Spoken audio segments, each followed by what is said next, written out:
Before we get started, please go over to Amazon.com and grab a copy of my book, Education and Justice.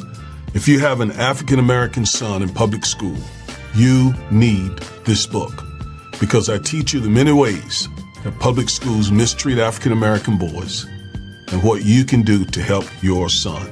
So go over there and get your copy immediately.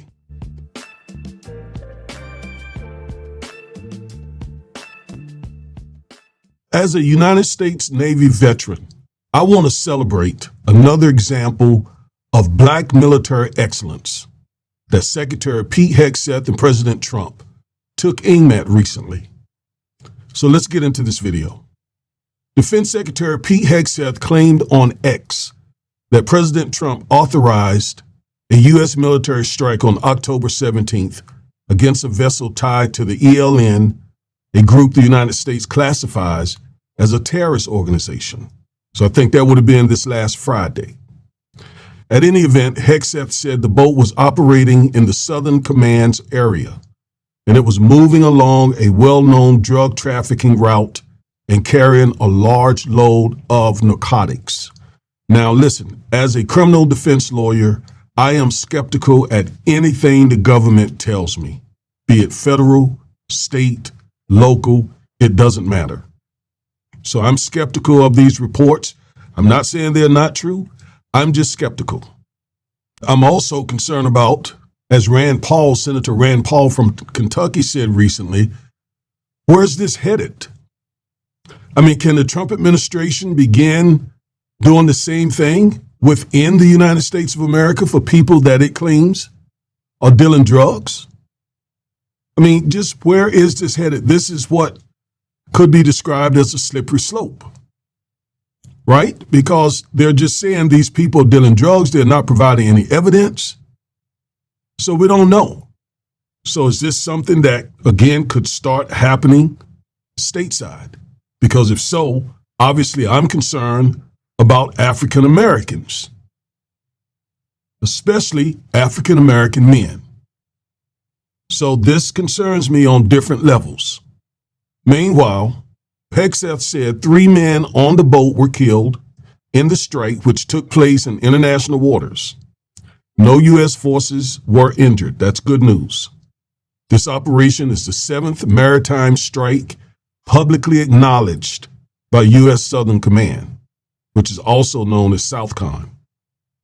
The command is currently led by an African-American admiral, Admiral Alvin Holsey, who stepped into the role in November 2024. And he recently announced, surprisingly, he plans to retire in December, which is less than a year or around a year after taking command. So now let me show you Admiral Holsey. There he is. So senators from both parties questioned the legality of these strikes. And that really intensified after Holsey announced his retirement, because it was surprising. Why is he retiring? Nevertheless, Hegseth said some pretty impressive things about Admiral Holsey. So let's go there and see what he had to say. All right, so here's his message on X.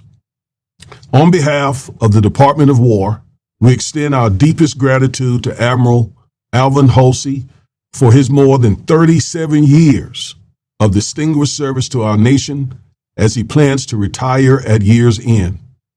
A native of Fort Valley, Georgia, Admiral Holsey has exemplified the highest standards of naval leadership since his commissioning through the NROTC program at Morehouse College in 1988, HBCU. Throughout his career, from command helicopter squadrons to leading Carrier Strike Group 1 and standing up the international maritime security construct, Admiral Holsey has demonstrated unwavering commitment to mission, people, and nation. His tenure as military deputy commander and now commander of the United States Southern Command reflects a legacy of operational excellence and strategic vision. The department thinks Admiral Holsey for his decades of service to our country. And we wish him and his family continued success and fulfillment in the years ahead. Now, as a Navy veteran, an enlisted man, I so honor Admiral Holsey. It was hard when I was in, back years ago, to find a black officer in the Navy at all. And someone to rise to become an admiral, I'm telling you, that is very impressive. And that says a lot about Admiral Holsey. So he went to a prestigious university. Morehouse is as prestigious as they come, black or white. And then to go through all the stuff that I know he went through as an African-American man in the United States Navy to become an admiral is even more impressive. So it's my honor, and I want to do this right now. It's my honor, absolute honor, to salute Admiral Holsey. That's an honor. That's an honor. As a former Navy veteran, as a Navy veteran, and as an HBCU graduate, that was an honor. Now the question becomes, why is he leaving so early? I mean, he's been on the job for about a year. So why is he leaving this prestigious command duty that he has? I mean, it's been 37 years. It's about time to retire. But again, just why? CNN speculates, based on some unnamed sources, that he was pushed out, at least pressured out. All right, so let's go back and read a little bit of this story. The Admiral overseeing U.S. Southern Command, which has responsibility for forces in the Caribbean, where the U.S. has carried out multiple legal ambiguous strikes against alleged drug cartels, is retiring 1 year into his tenure, Defense Secretary Pete Hegseth said in a social media post on X on Thursday. The news comes just days after the U.S. military conducted its fifth, now we know its seventh known strike on a boat alleged to be trafficking drugs off the coast of Venezuela, killing 6 people. It also comes 1 day after President Donald Trump said publicly that he had authorized the CIA to operate inside Venezuela to clamp down on the flow of drugs and migrants. Also on Wednesday, U.S. Air Force B-52 bombers flew off the coast of Venezuela for more than 4 hours, CNN previously reported. Tensions had been simmering between Hegseth and Admiral Alvin Holsey for weeks before the Admiral announced he was leaving. 2 sources familiar with the matter told CNN. Hegseth did not believe Holsey was moving quickly or aggressively enough to combat drug traffickers in the Caribbean, and he complained about not being given the information he needed about the operations, the sources said. But Southcon was concerned about the operations not being lawful, the sources added. So we see here what the problem was based on reporting by CNN. Reportedly, the Admiral had some concerns about the legalities and the constitutionalities of these killings. And so he did what I would claim is the principal thing, and that is he retired.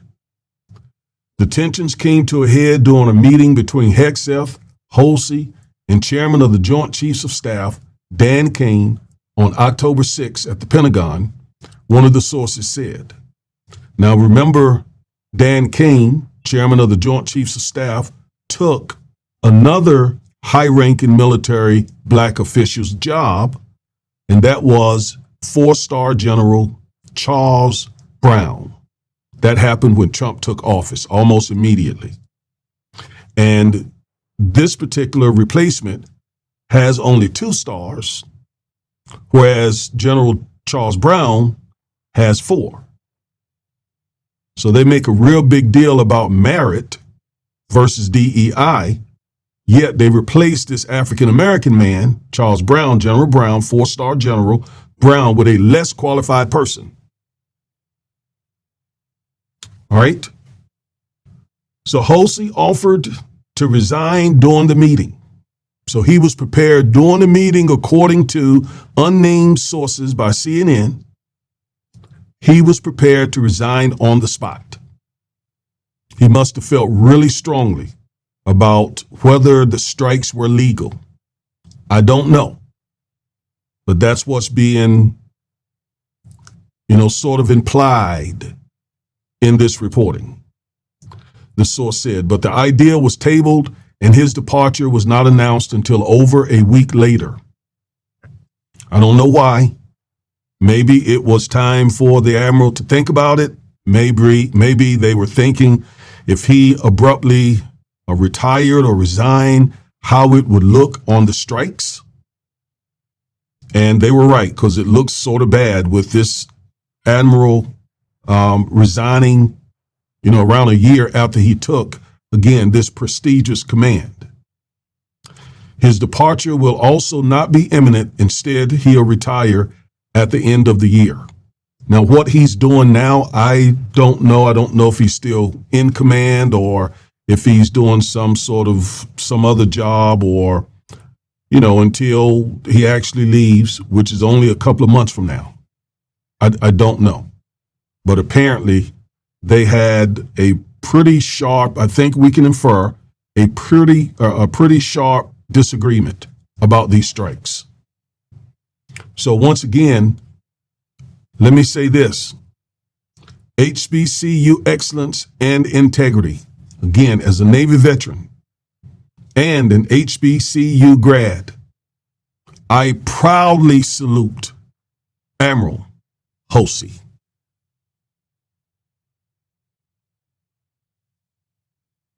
Proudly. Thank you for your service, Admiral. I wish I had known him. Because again, I remember my days in the military, and they were pretty challenging. For me, a young African American, I will say this, the Navy gave me the opportunity to become a sailor, although I was a high school dropout. I was a high school dropout, and it gave me that opportunity. And I will always be eternally grateful for that. All right, now, I do want to bring attention, though, to all the high-ranking black military officials that have been let go since Trump has been in office. So there are 4 here that we see. I've mentioned 2 of them already. All right, let me make sure I got their names correct. So we know General Charles Q. Brown, the man in the bigger picture, and again, a 4-star U.S. Air Force general who became chairman of the Joint Chiefs of Staff. He previously served as Air Force Chief of Staff. Trump fired him on February 21st, 2025, during a Pentagon purge linked to opposition to DEI. There's nothing wrong with his record. Nothing. He had a stellar record, yet he was fired. Then Talita Crossland. In fact, let me back up and say General and medical doctor Talita Crossland. She was in the U.S. Army, and she led the Defense Health Agency. Again, she earned an MD and an MPH, a Master's in Public Health. She became the first Black woman to head the agency. Her forced retirement in February 2025 followed Trump's anti-DEI order. Then we got, as we said, Admiral Holsey. Holsey is a U.S. Navy admiral who commanded U.S. Southern Command, as we just said. He was one of the highest ranking Black officers in the Navy. No question. No question. He announced early retirement in October 2025 under political and operational pressure. Again, nothing he did wrong. Nothing. but apparently there were differences about whether the strikes were legal. And he is very wise. If he has doubts, if the Southern Command has doubts, if their lawyers have doubts about the strikes, he made a smart decision because it could come back to bite him. Remember, Trump has immunity, but not these other people. SCOTUS didn't give them immunity. It's only for Trump. Okay? And then the fourth gentleman down at the bottom there is retired General Cedric T. Wins. And he became the first black superintendent of Virginia Military Institute. His contract was not renewed in February 2025 after political backlash against DEI initiatives. So all four of these high-ranking African-American generals, they all had earned, outside of the military, at least master's degrees, and General Grossland is also a medical doctor. So these people are highly qualified, and they were qualified to be in their position, and they just happen to be black. It is a fallacy to say that they were in their positions because they were black. They just happened to be black and were definitely more qualified than many of similarly situated white soldiers and sailors. This anti-DEI war that Trump and Hegseth have unleashed on African American people is unjust and unfair. They love to talk about merit, but many of the people who replace these people, or white people who are in their positions, are definitely not there because of merit. Merit is a sham. And they know it. And they don't care what we think about it or how it looks. They just seemingly want white people in these positions. And it's just unfair because of the hell that black people have to go through to get to where they are. The old saying in our community is you have to be twice as good as a black person to get into a position. And it's true, and we know it's true. So I wanted to shout out all four of these distinguished military generals and admiral and give them the acclaim, the recognition, the thanks, the honor that they all deserve. And simultaneously, I want to call out this anti-DEI crap that they're using against black people specifically. And for those people in our community who say DEI benefited white women, so we don't need to even be concerned about how it is affecting blacks, are wrong. They're misleading people because the facts defy what they're saying. Black people are suffering the worst part of this anti-DEI war that Hegseth and Trump have released in the federal government across all agencies. All right, so thank you for watching this video. I am Reverend and Civil Rights Lawyer Augustus Corbett. Until the next time, remember, stay woke.